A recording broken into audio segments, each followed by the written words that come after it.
Hey, this is Mark Rodriguez here. And this is Jupi-chan, also known as Ninja Jupi, or you just call me Wendy. Hey guys. Yep, and now we got the sequel of Smile coming up. So before we check out the sequel, we're going to check out the first one more time. Now, I already covered this way back, when it was new and everything. So this time it's more of Wendy's thing. She just saw it today, so she's all, caught up for the sequel and everything. Mm-hmm. So we're going to go into her thoughts on what she thought of the movie so far. And I'm just going to add a little extra here and there of the things that I realized now rewatching the movie that kind of made a bit more sense and everything. So you want to give just a real quick synopsis and just your thoughts on it? So apparently with this particular film, if it's like there's this weird evil entity, and if you have some kind of a trauma or you witness some type of a trauma, it kind of feeds off of that, and then it overtakes that person, and then as that creature, if you're overtaken by that entity, you smile and you kind of kill yourself in front of another person.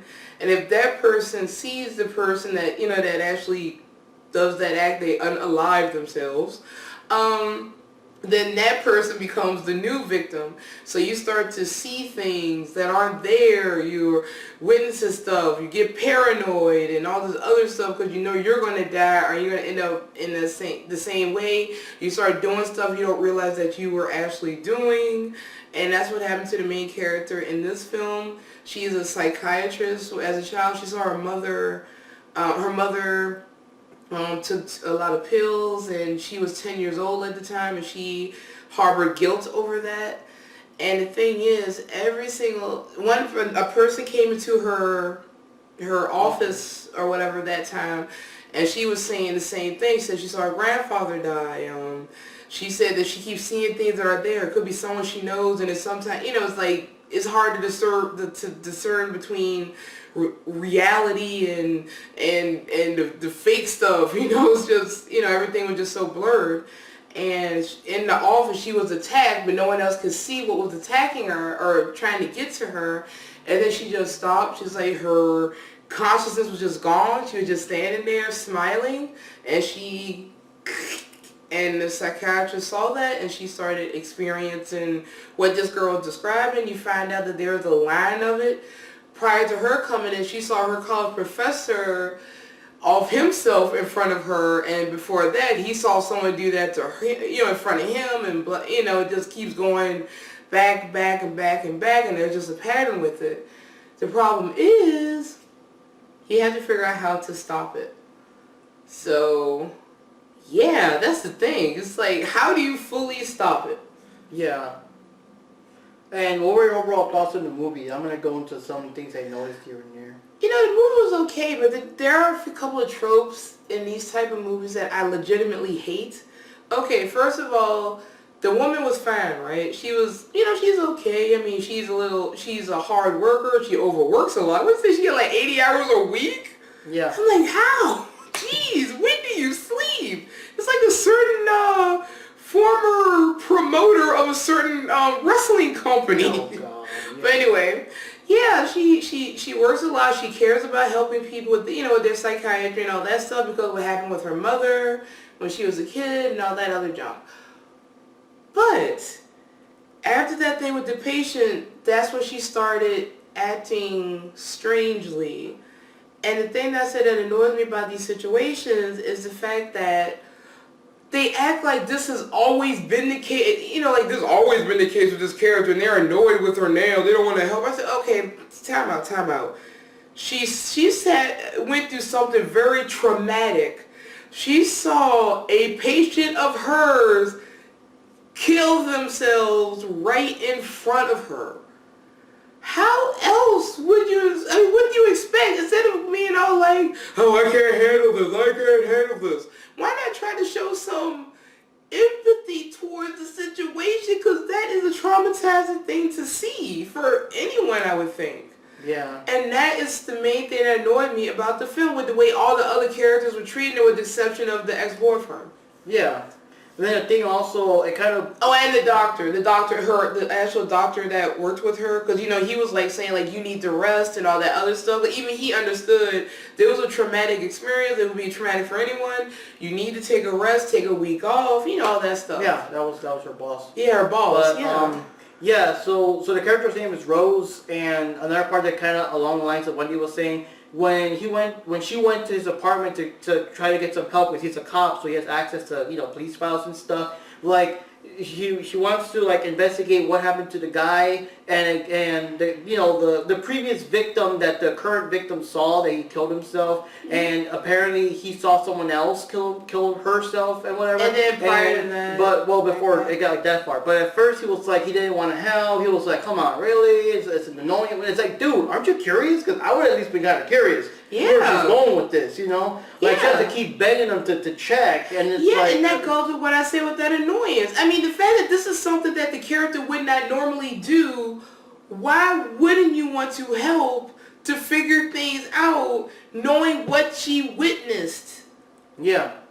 So, two things I noticed, well, three things I noticed about the movie upon the second watching. You know how it is, you kind of know already because you saw the whole movie to the end. And again, spoilers, but this movie's like real old right now, you know what I mean? Yeah. So when the movie started, and basically we know about Rose's issues. So Rose has some unresolved past trauma with the whole thing with her mother, and she blames herself and all that stuff.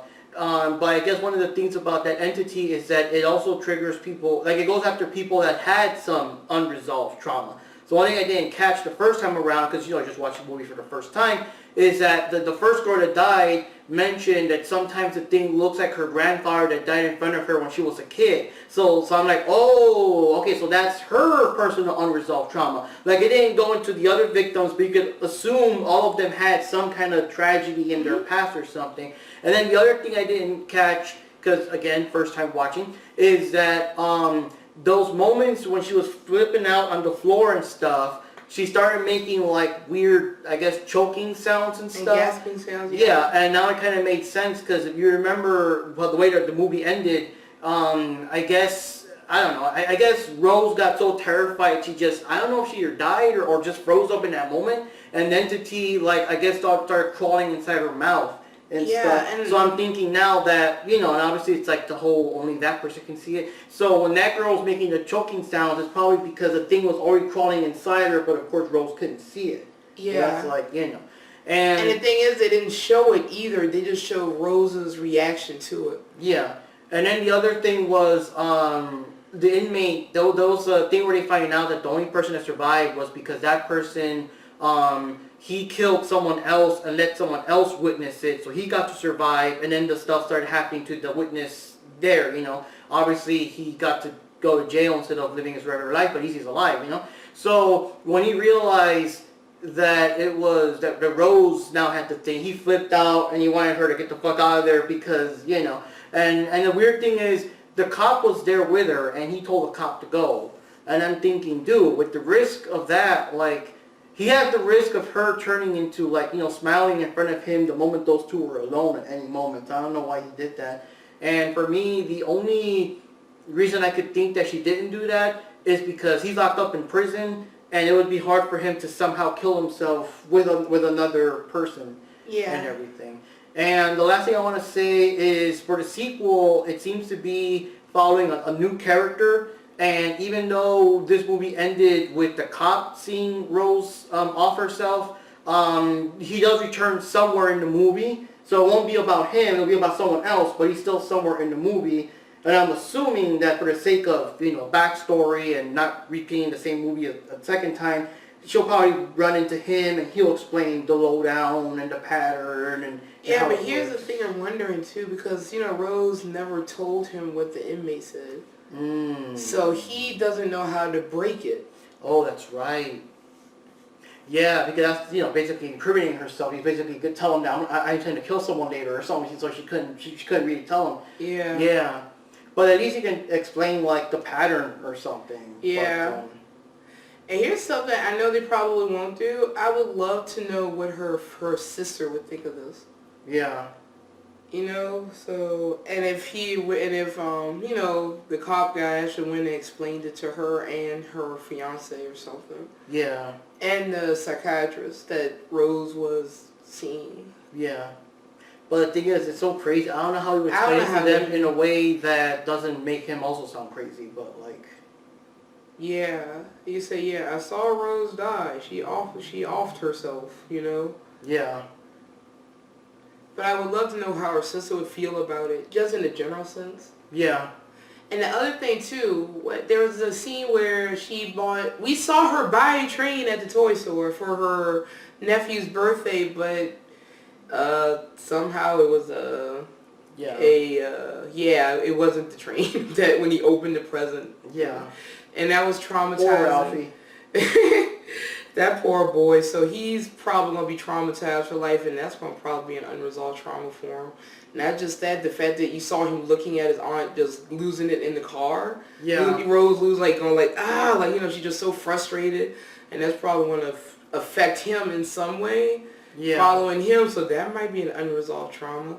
And then finding out that she kind of offed herself, that might also trigger something with him. So if they decide to make this I hope not, but you know, like, you know how horror series just keep going and going, they might cast him at some point as a main character. Yeah, whenever he grew up and stuff. Yeah, he might end up being a main character in the series, you know, and say, well, my aunt, she went crazy and all this stuff. I don't know. Maybe in some twisted way he blames himself for it. Because she had to come to that party and...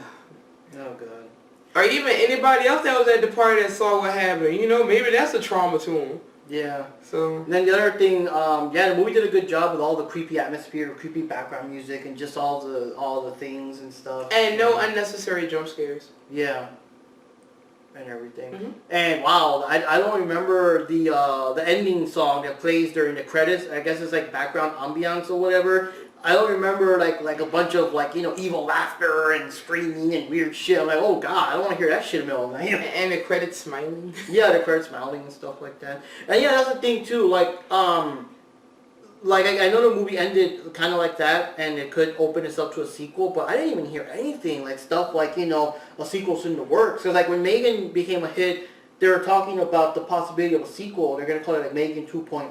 So we're already hearing reports. But I didn't hear nothing about Smile 2. We saw the trailer like a couple of days ago. And I'm like, dude, you know, part 2, you know. Because I saw the people smiling. I'm like, hey, this looks kind of like... And then you see the title. I'm like, shit, you know. It was even in the preview for Joker 2. Yeah, that's another thing. Even if we missed those episodes, I think it was during wrestling, if we didn't see TV, like actual TV, not, you know, Netflix or whatever, and we just wanted to see Joker 2, they already had the Smile movie poster, and it also was part of the, so we would have been like, there's a sequel? You know? And I did want to see this movie when it first came out, but I just never got around to watching it. Yeah.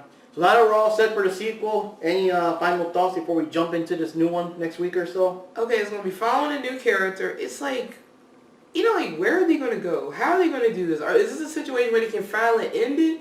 Or, like you said, like, it's just going to be more of an origin to figure out where it came from, where it originated, and all that other stuff? Because at one point in the you know, regular Smile movie, they did mention the guy, the inmate guy, he did mention that he traced even back going to Brazil with cases, you know, with that chain. So I wonder if it's going to be, like, maybe something coming from Brazil, you know, South America or Central America, or, you know, if it's going down in those areas.